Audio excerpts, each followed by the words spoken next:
E nós faremos a leitura de Efésios capítulo 2, de 1 a 10. Você que nos acompanha através da internet pode ler a sua Bíblia também e preste atenção neste recado de Deus para o seu coração, para o nosso coração. Efésios 2, de 1 a 10. Ele vos deu vida, estando vós mortos nos vossos delitos e pecados, nos quais andastes outrora, segundo o curso deste mundo, segundo o príncipe da potestade do ar, do espírito que agora atua nos filhos da desobediência, entre os quais também todos nós andamos outrora, segundo as inclinações da nossa carne, fazendo a vontade da carne e dos pensamentos. E éramos por natureza filhos da ira, como também os demais. Mas Deus, sendo rico em misericórdia, por causa do grande amor com que nos amou, e estando nós mortos em nossos delitos, nos deu vida juntamente com Cristo. Pela graça sois salvos. E juntamente com Ele nos ressuscitou e nos fez assentar nos lugares celestiais em Cristo Jesus, para mostrar nos séculos vindouros a suprema riqueza da sua graça em bondade para conosco em Cristo Jesus. Porque pela graça sois salvos mediante a fé. E isso não vem de vós, é dom de Deus, não de obras, para que ninguém se glorie, pois somos feituras dele, criados em Cristo Jesus para boas obras, as quais Deus de antemão preparou para que andássemos nelas. Eu gostaria de refletir com você sobre o seguinte tema: de rabiscos a poemas, pela misericórdia e pela graça de Deus. De rabiscos a poemas, pela misericórdia e pela graça de Deus. É sobre isso que esse texto fala. Nós estamos estudando nas quintas-feiras aqui na igreja a carta aos Efésios. Mas hoje eu gostaria de compartilhar com todos vocês, porque alguns não podem participar e eu gostaria de que vocês fossem participantes desta graça maravilhosa que nós encontramos neste texto, que nos instrui, nos ensina, nos inspira e nos encoraja. Quem escreveu a carta aos Efésios foi o apóstolo Paulo. Ele escreveu às igrejas da Galácia, e especialmente a igreja de Éfeso. E especialmente falando à igreja de Éfeso, quando o apóstolo Paulo se dirige a uma igreja dentro de uma cidade, que é uma cidade importante na Ásia Menor, e especialmente esta cidade, que está lá já bem próximo dos limites com a Macedônia, era o grande porto onde desembarcava tudo que vinha da Europa, né, que naquela época tinha outro nome, tinha o nome de Macedônia.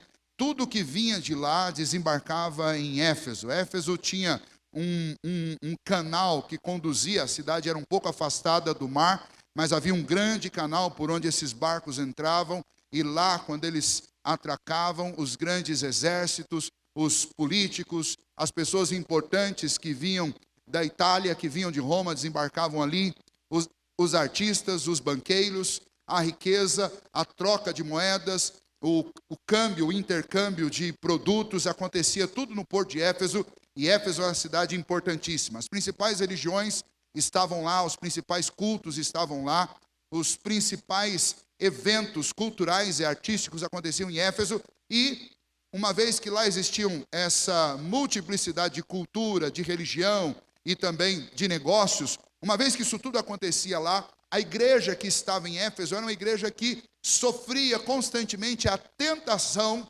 de se moldar ou de absorver aquelas outras religiões, o que nós chamamos hoje em dia de sincretismo. E a tentação era porque os cultos eram famosos, os ídolos eram famosos, a cultura chamava isso e pedia isso das pessoas, e muitas vezes as pessoas se viam entusiasmadas com as religiões que eles conheciam ali, religiões que vinham da Europa, que vinham do mundo ocidental para o mundo oriental. Especialmente no que diz respeito à fé cristã, isso é um grande problema. Porque a palavra de Deus e a fé cristã, ela é absolutamente exclusivista. Uma vez que nós cremos que a palavra de Deus é a única regra de fé e de prática, uma vez que nós ouvimos o Senhor Jesus dizendo: eu sou o caminho, a verdade e a vida, não cabe absolutamente nenhum acréscimo. Não cabe, não pode acontecer nenhum tipo de sincretismo. Por causa disso, Paulo escreve a essa igreja, mostrando àqueles crentes a obra completa de Deus. Ele fala sobre Deus e ele fala sobre como a igreja deve responder a esta obra de Deus. Especialmente o capítulo 1 e o capítulo 2, Paulo está fazendo o seguinte: no capítulo 1 ele mostra a obra de Deus realizada por completo. O que o Pai fez, o que o Filho fez e que o Espírito Santo fez e faz na vida de todos aqueles que creem em Cristo Jesus. No capítulo 2, ele mostra a mesma obra, mas não segundo o ponto de vista, a ótica de Deus, olhando do céu para a terra. Agora ele fala a respeito da obra de Deus completa, mas olhando do ponto de vista do homem. E ele vai mostrar o mesmo que ele mostrou no capítulo 1, mostrando a vida do homem no passado, no presente e no futuro. O que Deus fez, o que Deus está fazendo e o que o Senhor fará pela vida do homem. E aí que nós podemos encontrar essa figura interessante. A figura do rabisco e a figura do poema, e eu vou explicar isso para vocês. Não antes de contar uma história de um teólogo chamado Ironside. Ironside era um grande professor de teologia do século passado, e um dia, no final já do século 20, Ironside, saindo de uma das suas aulas, ele entrou no metrô, e quando ele entrou no metrô, logo veio um vidente e procurou e falou para ele: olha, eu tenho algo para mostrar para você. Eu sei como torná-lo um homem rico, eu posso revelar coisas para você. Ele disse: eu também posso revelar coisas para você. Eu carrego no meu bolso um livro que fala a respeito do passado de todas as pessoas, que fala a respeito do presente de todas as pessoas e que fala a respeito do futuro de todas as pessoas. E antes de você me revelar o futuro, ele já me revelou. Mas eu quero fazer uma coisa com você. Sem te cobrar nada, eu quero falar do teu passado, eu quero falar do teu presente e eu quero falar do seu futuro. E então o professor Ironside abriu Efésios capítulo 2 e começou a falar para ela. Os 3 primeiros versículos dizem respeito ao seu passado. Você estava morto, você estava vivendo segundo os delitos e pecados, e ele explicou: isso significa que você não conhecia Deus, você não sabia nada sobre Deus, e você vivia absolutamente escrava da opinião, que era a opinião formatada num coração pecaminoso, que é o seu, ou daquela que estava formatada no coração pecaminoso das outras pessoas, ou da cultura do seu tempo. E você vive escravizado a respeito dessas coisas desde quando você nasceu, como eu também vivi, escravo do pecado. Mas eu quero te falar a respeito do presente. No presente, Deus me salvou, Deus enviou o seu Filho, Ele morreu por mim, e hoje, aqui, no século 20, eu fui chamado pelo Senhor, Ele restaurou a minha vida, Ele me regenerou, Ele levou o meu nome à presença de Deus, e Ele está sentado à destra de Deus, me representando, porque eu estou com Ele lá, e um dia eu chegarei lá também. E imediatamente, então, quero falar sobre o seu futuro, e a vidente falou: pare, não quero mais ouvir nenhuma das suas palavras. Ele falou: não, eu quero te revelar o seu futuro. Se você crer no que Deus fez no seu passado, no que Ele está fazendo por você hoje, eu posso dizer exatamente o que vai acontecer no seu futuro. E então aquela vidente as lágrimas começaram a escorrer nos olhos dela, e ele falou a respeito do futuro, mostrando: Deus te fez para ser um poema, feitura dele, e andar segundo as suas boas obras, e é assim que você andará, se você crer nele hoje. Essa é a história de Efésios 2. É a história do nosso passado, do nosso presente e do nosso futuro. E então vamos lá, a história começa falando sobre o passado. E o que eu preciso entender sobre o meu passado? Eu preciso entender a respeito do meu passado, é que meu passado transformou a minha vida, ou a minha vida em todo o meu passado não passa de um grande rabisco. Sabe quando você está tentando fazer uma redação, quando você está tentando fazer um desenho, quando você está tentando fazer um projeto arquitetônico e você começa a rabiscar e logo alguma coisa dá errado, você pega o papel e faz o que com o papel? Puxa lá, dá aquela amassada e arremessa para o cesto de lixo. Essa é a melhor imagem para retratar o que é o nosso passado. Se nós formos olhar retroativamente para a nossa vida antes de Cristo, veja o que existia, senão um monte de traços e um monte de rabiscos. Talvez você que está aqui nessa noite ainda não tenha rendido a sua vida inteiramente a Jesus. Você pode falar um pouco sobre o seu passado, e é bem provável que você na sua mente tenha uma série de situações, uma série de fatos, uma série de acontecimentos na sua vida, a respeito dos quais você se envergonha, a respeito de coisas que não deram certo, a respeito de tentativas malfadadas, coisas que se você pudesse, você simplesmente faria como uma folha de papel, você amassaria e você jogaria no lixo. Poucos de nós poderiam dizer a respeito do seu passado alguma coisa boa, exceto somente aqueles que foram transformados e regenerados por Cristo Jesus. Todos os homens sem Deus, segundo diz o apóstolo Paulo, todos pecaram. E todos estão mortos. O exemplo que eu fiz com as crianças aqui para demonstrar isso, é o exemplo da vida de cada um de nós. Nós todos estávamos mortos dos nossos delitos e pecados, é isso que Paulo diz. E não era brincadeira do morto-vivo. É morte mesmo. E morte o que é? Desde lá do princípio, quando os nossos pais caíram, morte é o afastamento de Deus. Quando os nossos pais, Adão e Eva, quando eles pecaram e eles foram expulsos do Éden, expulsos da presença de Deus, eles passaram a viver longe da face de Deus. Quando eles estavam no Éden, eles tinham um encontro diário com o Senhor. Deus vinha na viração do dia e passava um tempo com eles. Quando eles pecaram, o pecado faz separação entre nós e Deus, e eles foram afastados de Deus. E a não ser que a partir daí Deus tome a iniciativa de vir ao nosso encontro, o homem por si só, ele não toma a iniciativa de ir atrás de Deus. Nenhum homem vai atrás de Deus se Deus não for atrás dele primeiro. E o homem vivendo longe de Deus, ele se mete em muitos tropeços, em muitos enganos, e ele vai fazer da vida dele um verdadeiro rabisco. Não faz sentido. Não tem eficiência, não tem progresso, não tem uma razão de ser, não tem beleza. Muito pelo contrário, a vida é feia longe de Deus. Basta que você dê uma olhada naquilo que a nossa cultura, a cultura do nosso tempo, transviada, desviada de Deus, olhe para o que ela produz e encontre alguma beleza. Não há beleza fora de Deus. Quando alguns repentes de beleza surgem no coração do homem, é porque Deus de alguma maneira interfere e o inspira para que isso aconteça. Mas o homem sem Deus perde a noção do que é belo, e ele pega coisas feias e chama de belas. Ele pega coisas corretas e chama coisas incorretas e chama de correta. E pega as coisas corretas e chamam de incorretas. Ele pega o bem e chama de mal, e ele pega o mal e ele chama de bem, porque o homem sem Deus, ele desviado do caminho, ele é absolutamente louco, enganado. Ele acha que ele é sábio, mas ele nada mais é do que um louco. E é isso que a palavra de Deus diz. Por isso o apóstolo Paulo diz, quando Deus nos encontrou, nós estávamos mortos. Ele diz que nós éramos desobedientes. Por quê? Porque nós andávamos outrora segundo o curso deste mundo. Nós fazíamos aquilo que a cultura mandava.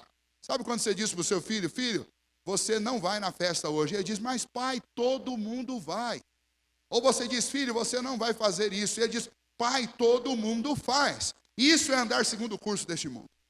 Paulo diz, vocês faziam o que todo mundo fazia, nós fazíamos o que todo mundo fazia, nós éramos desobedientes, nós andávamos segundo o curso desse mundo, isso é uma marca de desobediência. Ele diz que nós andávamos conforme o príncipe da potestade do ar. Paulo ele ainda não vai chamar aqui no capítulo 2 Satanás de Satanás, mas ele chama Satanás de o príncipe da potestade do ar. Esse negócio faz um sentido tremendo, eu queria abrir um parênteses para falar sobre isso. Ele está dizendo o seguinte, engana-se quem pensa que Satanás está embaixo dos seus pés, enfiado em um inferno cheio de fogo lá embaixo, e crucificando e alfinetando e furando as pessoas que estão lá em tormento neste inferno.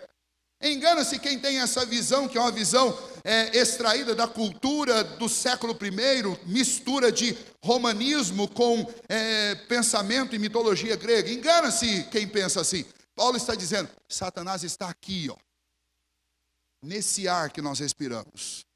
Ele está aqui nesse ambiente. Ele é o príncipe da potestade do ar. Ou seja, ele está operando aqui. Ele está olhando para o que você está olhando. Ele está calculando o que você está querendo. Ele está lendo a sua mente. Não porque ele tem o poder, porque só Deus tem o poder. Mas ele conhece a sua face. Ele é especialista em homem. E ele não precisa olhar lá dentro para saber o que você está pensando. Ele olha nos teus olhos. Ele olha para o seu semblante. Ele olha para os seus traços, para os seus comportamentos. E ele imediatamente sabe o que você quer. É por isso que a gente normalmente fala assim, nossa, mas olha, Eu estava tentando me concentrar na pregação, estava tentando adorar a Deus e parece que o diabo passou uma tentação lá e eu... Parece não, ele sabe, ele age, ele é o príncipe da potestade do ar. Significa que por onde você está andando, quando você está sozinho no seu carro, quando você vira para o lado, quando você olha para algum lugar, seja lá para o que for, Satanás está de olho no que você está vendo. Quando você diz uma coisa, nem que seja sozinho no seu banheiro, ele é o príncipe da potestade do ar. Tem muita gente que, querendo demonstrar espiritualidade, discernimento espiritual, diz, olha, tem um vaso lá que está possesso pelo demônio, o demônio está na piscina, o demônio está na parede, Essa é a coisa mais ridícula que você pode ouvir, sabe por quê? O diabo não está trancado dentro de um vidro, nem dentro de uma piscina, nem uma parede, nem num banco. O diabo é o príncipe da potestade do ar. A coisa é muito pior do que você imagina. Você está achando que a piscina que está endemoniada? Não é. O diabo, ele está no ar. Ele sente o que você sente, ele respira o que você respira, ele vê o que você vê. Por isso que Pedro diz que ele está ao nosso derredor, nos rodeando, querendo nos tragar. E Paulo diz, nós estávamos mortos nos nossos delitos e pecados. Nós éramos mortos, nós éramos desobedientes, nós andávamos segundo a cultura do nosso tempo, nós andávamos segundo as inclinações da nossa carne, segundo o príncipe da potestade do ar. Ou seja, aquilo que Satanás insinuava através de circunstâncias, pensamentos, pessoas, palavras, nós fazíamos. Mas não só isso, ele diz que nós éramos depravados. É isso que ele vai dizer, se você observar a parte B do versículo 3, ele diz, éramos por natureza filhos da ira, como também os demais. Se você observar os dois primeiros versículos, ele está falando de vós. Quando chega no versículo 3 e da metade para frente, ele coloca todo mundo. Porque ele está se dirigindo a judeus e ele está se dirigindo a gentios. E ele se inclui no meio e diz, olha, nós todos não passávamos de merecedores da ira de Deus por causa das nossas depravações. Nós vivíamos fazendo a vontade da carne, a vontade dos pensamentos. E por isso, todos nós, além de mortos, desobedientes, depravados, também éramos condenados. Condenados. Porque Deus tem uma vasta lei que nos assolapa, que nos achata, porque somos pecadores. E essa lei de Deus não permite transgressão. Se você tenta fugir pela direita, existe uma lei do lado de cá que diz, você não está honrando o seu pai. Mas se você honra o seu pai e sua mãe, você acha que você está fazendo isso, mas você então pensa, agora eu tenho uma saída, mas você vira para a direita, mas você está adulterando. Talvez não fisicamente, mas com os seus pensamentos. Aí você pensa, não, mas essas duas coisas eu acerto, mas talvez você não está adorando a Deus como deveria adorar. Mas você diz, mas essas três coisas eu acerto, mas você está cobiçando o que não é seu. Ah, mas essa coisa aí também eu acerto, mas você está usando a sua língua para fazer fofoca e para mentir. E aí chega uma hora que você fala assim, eu não tenho para onde escapar. E só existe uma saída, e essa saída é fora de você. Ela vem do alto ao seu encontro, porque você não pode coisa alguma. A lei, aliás, ela serve para isso, para mostrar que nós não temos saída. Então, a respeito do nosso passado, Paulo diz, nós estávamos mortos, nós éramos desobedientes, nós estávamos numa condição de depravação e nós todos fomos condenados. Não há escapatória. No seu passado não há saída. O nosso passado não passa de um rabisco. Nada que se aproveita está lá. Só serve para ser amassado e jogado no lixo.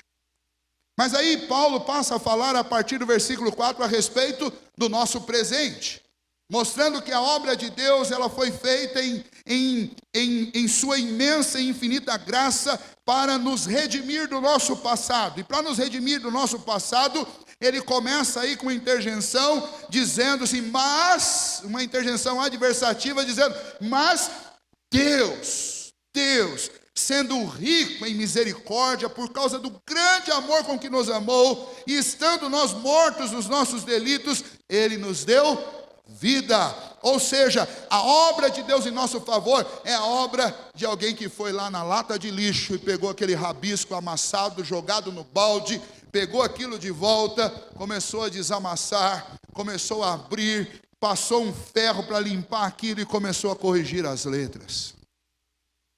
Pegou o rabisco do nosso passado pegou o rascunho da nossa vida, pegou os traços errados, os traços errantes e perdidos do nosso passado, e Ele começou a nos ajudar.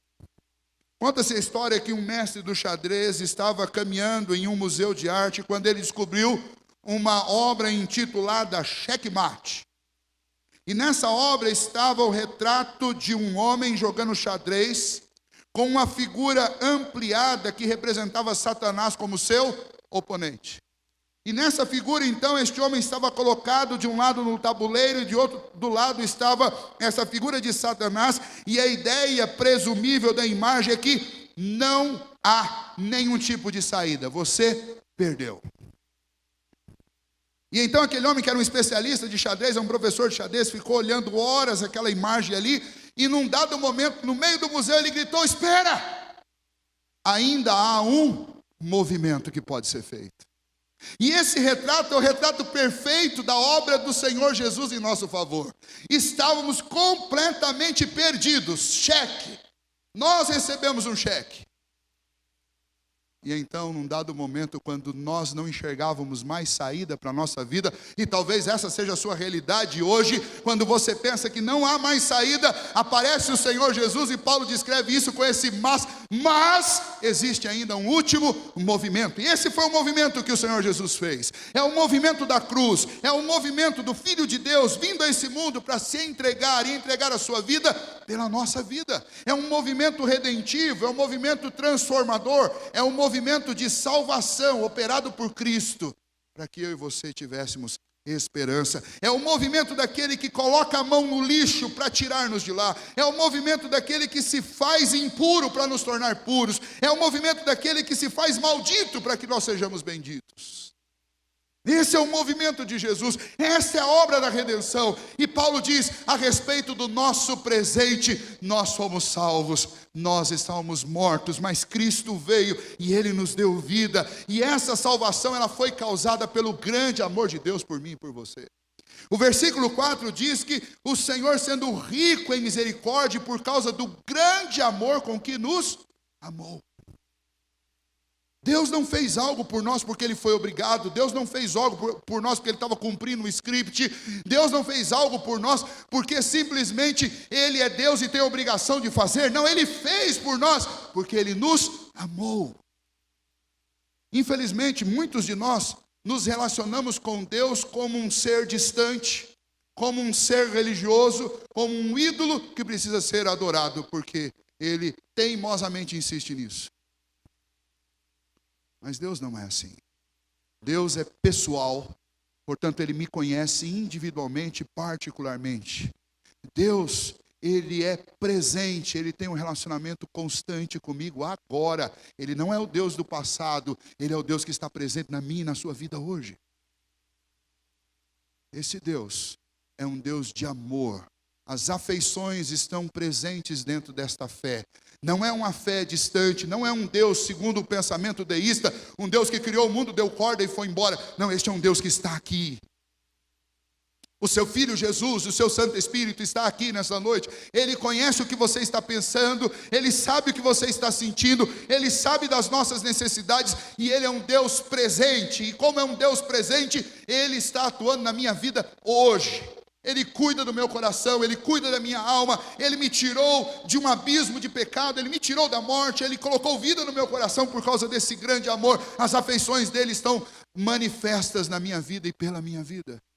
Você não precisa desconfiar de Deus e nem sentir medo dEle. Você precisa confiar no grande amor com o qual Ele te amou, com o qual Ele nos amou. A salvação não é para que você se torne um troféu de Deus, mas a salvação é para que você tenha vida. O propósito da salvação é vivificar a sua alma, é vivificar o seu coração, é colocar vida onde antes só havia morte. Ele nos deu vida juntamente com Cristo, ou seja, Ele nos deu a segunda chance. Ele nos deu a oportunidade de vibrar, Ele nos deu a oportunidade de exultar. Tem muita gente que não vive. Infelizmente, até alguns cristãos que não vivem. A história do estar morto nos delitos e pecados é retratada no cinema de uma forma muito interessante, que é a figura do zumbi. É assim que é o homem sem Deus. Ele é um homem sem vida. Ele simplesmente anda, mas ele não tem vida. É um morto que não foi enterrado, é um morto que não está preso no caixão, mas está morto. Jesus morreu e se entregou por nós, e no presente, Ele coloca vida no nosso coração. Mas quando você olha para o lado e começa a perceber que você está vivendo como um zumbi, você está precisando de Jesus. Pastor, eu sou um zumbi, eu sou pré-programado, eu acordo, vou trabalhar na segunda-feira, volto, como, volto a trabalhar, no dia do pagamento eu recebo, pago minhas contas, volto para o trabalho, não tem alegria, não tem entusiasmo, não tem sentido, não tem nada, só tem canseiro, só tem enfado. Você é um zumbi. Você precisa de vida. Você precisa de vida. Jesus Cristo é vida. Lembra que Jesus disse, eu vim para que você tenha vida e a tenha em abundância. Eu vim para que você tenha vida e você tenha uma vida nova. Portanto, a fé em Cristo Jesus e o Deus presente na minha vida me tira no estado de morte e me põe numa situação de vida. E vida é vida, vida não é morte, vida não é a caminhada de um zumbi. Vida tem a ver com entusiasmo, tem a ver com alegria, tem a ver com confiança, tem a ver com esperança, tem a ver com saber para onde você está indo, tem a ver com confiança no amor de Deus, saber do que Deus fez por mim, saber da obra dele, saber do cuidado dele, saber da bondade dele pela minha vida. Isso me põe para frente, isso me põe de joelho, isso me põe de pé, isso me faz andar. E Jesus veio para nos dar vida, e é isso que Ele nos dá hoje. Cada vez que nós tomamos desta mesa, comemos do pão e bebemos do cálice, nós somos alimentados. Esse santo alimento dá entusiasmo, dá alegria para o nosso coração, nos ajuda a enfrentar os gigantes que estão do lado de fora da nossa vida. Essa obra é a obra de Cristo. Se você está cansado, sobrecarregado e não aguenta a vida, você precisa dessa vida. E Cristo faz isso por você hoje. Ele não vai fazer isso por você amanhã, Ele faz isso hoje. É o Deus presente. Esta é a obra de Deus aqui e agora. É a obra de Deus presente. Paulo está falando do agora. E no agora, Ele nos deu vida por causa da sua misericórdia, do seu amor. Ele não fez isso de acordo com os meus méritos. Ele me deu isso de graça. Graça é um favor imerecido. Graça é um favor que recebe aquelas pessoas que merecem uma dura penalidade, que merecem um castigo, e ao invés de receberem o que merecem, elas recebem o que elas não merecem, que é o favor e a bondade de Deus. E o Senhor Jesus, que não merecia castigo, recebeu em nosso lugar o castigo que era nosso e pagou o preço que nós deveríamos pagar.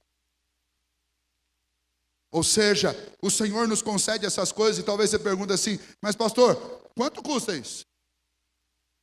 Para você não custa nada, para mim não custou nada, para qualquer homem que crer não vai custar nada, porque Cristo já pagou. Mas pastor, e se alguma coisa acontecer amanhã comigo? Veja que o apóstolo Paulo deixa claro que esta obra é completa. Se você observar no versículo 5, e estando nós mortos, os nossos delitos, nos deu vida juntamente com Cristo, pela graça sois salvos. E o 6, e juntamente com Ele nos ressuscitou e nos fez assentar nos lugares celestiais em Cristo Jesus. É óbvio que ele não está falando só de ressurreição espiritual, como eu citei para vocês desde o início. Agora ele está falando a respeito de coisas futuras, como se elas fossem passadas. E eu gosto muito quando isso acontece na Bíblia, porque sempre há uma verdade muito especial quando estas expressões aparecem na Bíblia.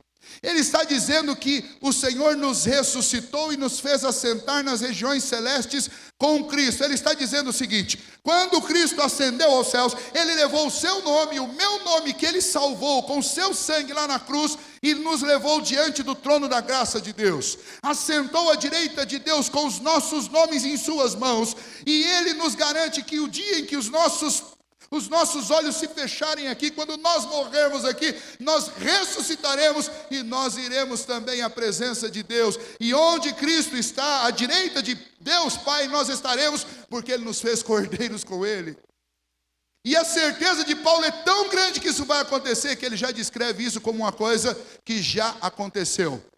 É chamado isso de passado profético, ou seja, algo que ainda vai acontecer, mas ele tem tanta certeza que ele diz: Ele nos ressuscitou e nos fez assentar juntamente com Ele nas regiões celestes. Ou seja, não é simplesmente uma certeza e uma esperança sobre o futuro, é a convicção de que nós já estamos lá. Porque Cristo fez isso. O que Deus fez no meu presente? Deus me tirou da lata de lixo, me tirou de uma vida errante, me tirou da morte, me tirou da desobediência, me tirou da condenação, me tirou de uma vida depravada, e Ele simplesmente me redimiu e me levou à presença de Deus. E é lá que é o seu lugar. Não é num bar, não é numa boate, não é em algum lugar por aí torrando o pouco dinheiro que você consegue ganhar, não é se afundando na bebida, não é se afundando na comida, não é se afundando no sexo, não é se afundando na droga. O seu lugar é na presença de Deus. E você deve crer na obra do Senhor Jesus, porque Ele é o único que pode te tirar de uma vida pregressa e te dar vida e te fazer assentar à direita do Todo-Poderoso Deus. Por fim, Paulo fala sobre o nosso futuro. A partir do versículo 7, ele vai dizer: para mostrar nos séculos vindouros a suprema riqueza da sua graça em bondade para conosco em Cristo Jesus. Ele está dizendo, e agora o que eu vou fazer com vocês é usá-los como testemunho para mostrar ao mundo a minha graça, o meu favor, o meu amor, a minha bondade, a minha grande salvação. E é isso que o Senhor tem feito com a vida de cristãos ao longo dos séculos. O Senhor usa a vida dos cristãos de um século para mostrar ao século próximo aquilo que Deus faz na vida daqueles que creem nele. Como Deus tira pessoas de uma vida errante e transforma essas pessoas num verdadeiro hino, num verdadeiro poema, a glória e a graça de Deus. Você já imaginou? Ele começa dizendo que no passado nós estávamos mortos, desobedientes, depravados e condenados. Deus pega tudo isso daí, lava com o sangue do seu Filho e nos transforma em um poema que conta a glória, a graça e a misericórdia de Deus. Alguns dias atrás eu estava aconselhando uma pessoa que está numa situação grave e eu disse para ela o seguinte: um dia, você pode pegar todo esse teu passado, toda essa sua história e colocar nas páginas de um livro. E você vai poder escrever lá que Deus pegou toda essa tragédia para transformar num hino à glória dele. E você pode inspirar a vida de muitas outras pessoas. Se você confiar, se você crer e se você descansar no amor de Cristo Jesus, Ele redime a sua história. Não tem história torta que o Senhor Jesus não possa endireitar. Não tem uma vida cheia de fragmentos, destruída pelo tempo, pelo pecado e pelo diabo, que Jesus não possa recuperar, que Jesus não possa transformar numa obra de arte para Ele. Ele disse lá em Isaías 55, quando o povo, depois de ter passado 70 anos na Babilônia, sofrendo, sendo maltratados, sendo humilhados, perdendo tudo que eles tinham, quando o Senhor se dirige a eles através de Isaías, o Senhor diz: vocês voltarão. Um dia vocês voltarão e vocês voltarão cantando, os montes baterão palma, tudo vai rejubilar na presença de Deus, e tudo isso que aconteceu com vocês não passará de um memorial levantado, construído à glória de Deus, que vai mostrar pelos séculos e pelos séculos tudo que Deus fez na vida de vocês. Isso significa que todos os tropeços, todos os acontecimentos da nossa vida não passam de objetos, de matéria-prima que Deus está usando na construção de um hino de louvor à sua glória. Deus é o único capaz de pegar o meu passado, redimi-lo, transformá-lo numa obra de arte.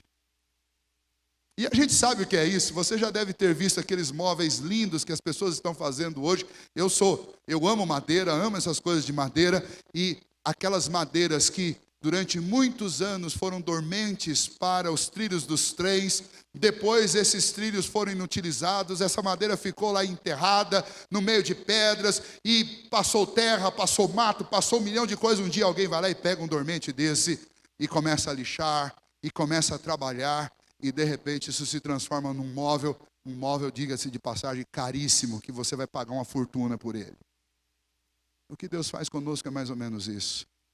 Ele nos tira do lugar onde nós estávamos enterrados nos nossos pecados, mortos, e Ele nos levanta, e Ele nos dá vida. Esses são os caminhos de Deus. Você é chamado por Deus para ser um poema. Deus não quer que você seja um rabisco. Por isso Ele te trouxe aqui. Porque Ele quer fazer de você um poema. De rabiscos a poema, pela graça e pela misericórdia de Deus. Somos feitura dele, criados em Cristo Jesus para as boas obras, as quais Deus de antemão preparou para que nós andássemos nelas. É isso que Deus faz. E então deixa eu concluir dizendo o seguinte: se hoje você chegou aqui esmagadinho, sabe aquele pedacinho de papel amassadinho, você fala assim: pastor, eu não sei por que essas últimas coisas aconteceram na minha vida. Problema de relacionamento, problema profissional, decepção com os outros, mas a pior de todas que é a decepção com a gente mesmo. Talvez você chegou aqui cansado de, como a gente diz por aí, dar murro em ponta de faca. Talvez você chegou aqui completamente desanimado e desiludido quanto ao seu presente por causa do seu passado e você nem consegue pensar no futuro. Então nessa noite o Senhor manda dizer a você: eu sou especialista em transformar rabiscos em poema. E você não tem que pagar nada por isso. Você só precisa crer e confiar na graça, no amor, na misericórdia do Senhor pela sua vida. Hoje é dia de recomeço. Hoje é dia de um novo momento para a sua vida. Se você que ainda não se rendeu ao Senhor Jesus, hoje o Senhor está falando com você. Não perca esta oportunidade. Reconheça que você precisa dele, que sem ele você está morto. Reconheça que apesar dos caminhos dele serem misteriosos, os caminhos de Deus trouxeram você aqui, agora, para que o Senhor pudesse fazer da sua vida um poema. E se você já caminha com o Senhor há muitos anos, mas hoje você está cansado, sobrecarregado e com um monte de coisa que você gostaria de apagar do seu passado, hoje eu gostaria de convidar você a orar com confiança diante do Senhor e pedir: Senhor, eu preciso que a minha vida deixe de ser um rabisco. Eu não aguento mais ser um rabisco. Não aguento mais fazer tentativas errantes nos negócios, nos relacionamentos, nas amizades, na minha família, com meus filhos, nos estudos. Eu não aguento mais fazer rascunho de vida e nunca viver de verdade. Eu preciso de vida, Senhor. Eu convido você a fazer essa oração, para que a gente possa começar realmente uma vida nova. E algumas vezes na nossa vida a gente precisa fazer esse momento. A gente precisa confiar. E a confiança não pode ser em você mesmo. A confiança precisa ser em Deus, na graça e na misericórdia do Senhor.